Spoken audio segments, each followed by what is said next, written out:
Setelah mati, apakah kita masih sadar? Jawaban mengejutkan dari Alkitab.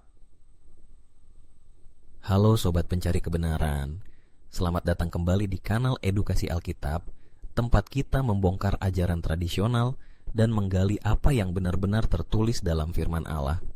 Selama ini semua agama, kebudayaan, dan juga gereja Kristen selalu mengajarkan bahwa ada kehidupan setelah mati. Bahkan banyak yang merasa takut akan roh atau arwah orang mati, sehingga banyak ritual untuk memberi penghormatan berlebihan pada orang yang sudah mati. Dan gagasan ini menjadi salah satu konsep utama gereja-gereja Kristen pada umumnya. Tapi apakah ajaran ini sesuai dengan ajaran Alkitab? Apakah nabi-nabi dan Yesus pernah mengajarkan konsep jiwa tidak bisa mati?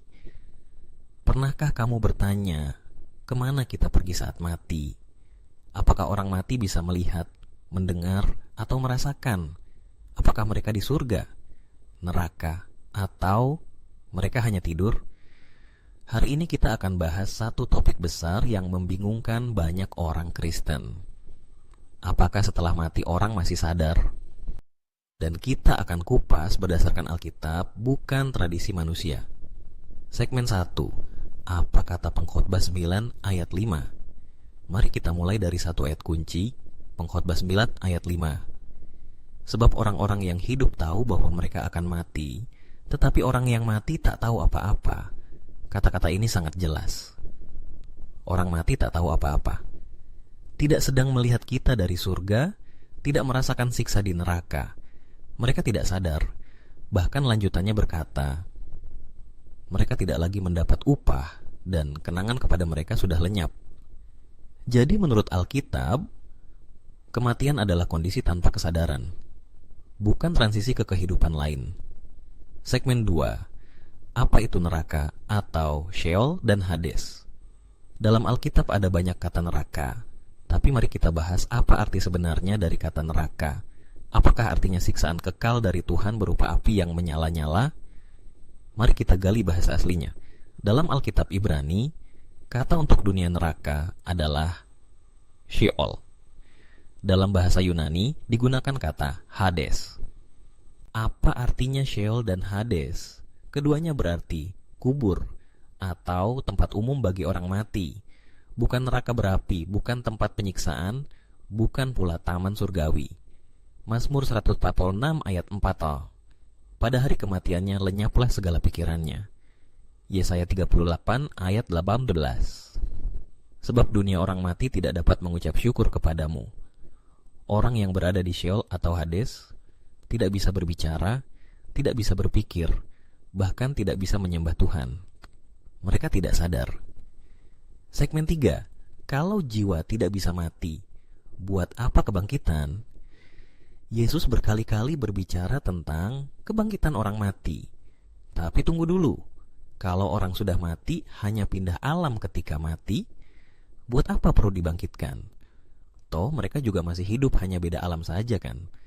Yohanes 5 ayat 28 sampai 29. Semua yang di dalam kubur akan mendengar suaranya dan akan keluar. Yesus tidak bilang mereka yang di surga akan turun atau yang di neraka akan dipindahkan. Dia bicara tentang orang mati dalam kubur yang akan hidup kembali di masa depan. Artinya, mereka belum hidup lagi sampai kebangkitan. Jika benar ada kehidupan setelah mati, maka ajaran kebangkitan kehilangan makna. Segmen 4. Adam dan hukumannya. Mari kembali ke awal. Apa yang terjadi saat Adam berdosa? Kejadian 3 ayat 19. Sebab engkau debu dan engkau akan kembali menjadi debu. Allah tidak berkata, engkau akan masuk neraka, atau rohmu akan hidup selamanya dalam penderitaan. Tidak, Adam akan kembali menjadi debu, kembali ke tanah, bukan ke surga, bukan ke neraka. Ini menunjukkan bahwa hidup manusia tidak kekal secara bawaan. Kesadaran manusia tergantung dari napas kehidupan dari Allah. Kejadian 2 ayat 7. Tanpa napas itu, kita hanyalah debu. Segmen 5. Mengapa banyak orang percaya orang mati masih sadar? Konsep ini memang sudah ada sejak ribuan tahun dalam semua kebudayaan dunia. Namun menariknya Alkitab Ridak pernah mengajarkan hal tersebut.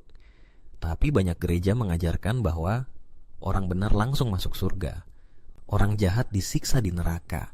Tapi konsep ini tidak berasal dari Alkitab. Ajaran ini berkembang dari filsafat Yunani dan pengaruh agama pagan. Plato misalnya percaya bahwa jiwa manusia itu abadi. Tapi Alkitab berkata, Yehezkiel 18:4, jiwa yang berdosa itu akan mati. Yesus tidak pernah mengajarkan bahwa kita memiliki jiwa abadi yang pergi ke suatu tempat. Sebaliknya, Ia mengajarkan kebangkitan dan kehidupan kekal sebagai hadiah dari Allah, bukan sebagai kondisi otomatis setelah kematian. Segmen 6. Neraka dalam Alkitab. Simbolik, bukan tempat nyata. Kata neraka dalam Alkitab sering berasal dari 3 kata. 1. Quad Sheol, Ibrani. 2. Hades, Yunani. 3. Gehenna, Ibrani, merujuk ke lembah Hinom di luar Yerusalem, tempat pembakaran sampah dan mayat. Gehenna digunakan Yesus sebagai gambaran penghancuran total, bukan penyiksaan abadi. Contoh, Matius 10 ayat 28. Takutlah kepada Dia yang dapat membinasakan tubuh dan jiwa di Gehenna. Kata membinasakan di sini menunjukkan kehancuran permanen, bukan penderitaan kekal. Jadi, neraka dalam Alkitab adalah simbol dari kematian kekal, bukan tempat nyata penuh api. Segmen 7. Harapan yang Alkitab ajarkan. Kabar baiknya adalah Alkitab menawarkan harapan yang jelas dan masuk akal. Yohanes 11 ayat 11-14. Yesus menyebut kematian sebagai tidur. Daniel 12 ayat 2. Dan banyak dari antara orang-orang yang telah tidur dalam debu tanah akan bangun. Ini adalah harapan kita, kebangkitan. Bukan hidup sebagai roh-roh gentayangan, bukan menyiksa di neraka, tapi bangkit, hidup kembali sebagai manusia di bumi yang dipulihkan. Wahyu 21 ayat 4. Maut tidak akan ada lagi. Kesimpulan, jadi apakah setelah mati orang punya kesadaran? Alkitab menjawab dengan sangat jelas. Tidak. Orang mati tidak tahu apa-apa. Mereka berada dalam Sheol atau Hades, kubur, bukan alam lain. Jika mereka masih hidup, maka kebangkitan tidak perlu. Adam tidak jadi roh. Ia kembali ke debu. Sobat, mari kita tinggalkan ajaran tradisional yang tidak sesuai Alkitab. Mari pegang kebenaran dari firman Allah dan berpegang pada harapan kebangkitan yang dijanjikan oleh Allah Yehua melalui putranya, Yesus Kristus. Tentu saja membahas konsep jiwa tidak bisa mati tidak cukup hanya satu video saja. Maka dari itu video ini akan menjadi video pertama dari series jiwa tidak bisa mati. Ikuti semuanya agar kamu tahu kebenaran sesungguhnya dari Alkitab, karena hanya orang-orang terpilih yang menerima kebenaran. Terima kasih sudah menyimak. Jangan lupa like, subscribe, dan share video ini untuk bantu lebih banyak orang mengenal kebenaran Alkitab yang sesungguhnya. Sampai jumpa di video berikutnya. Tetap setia mencari kebenaran.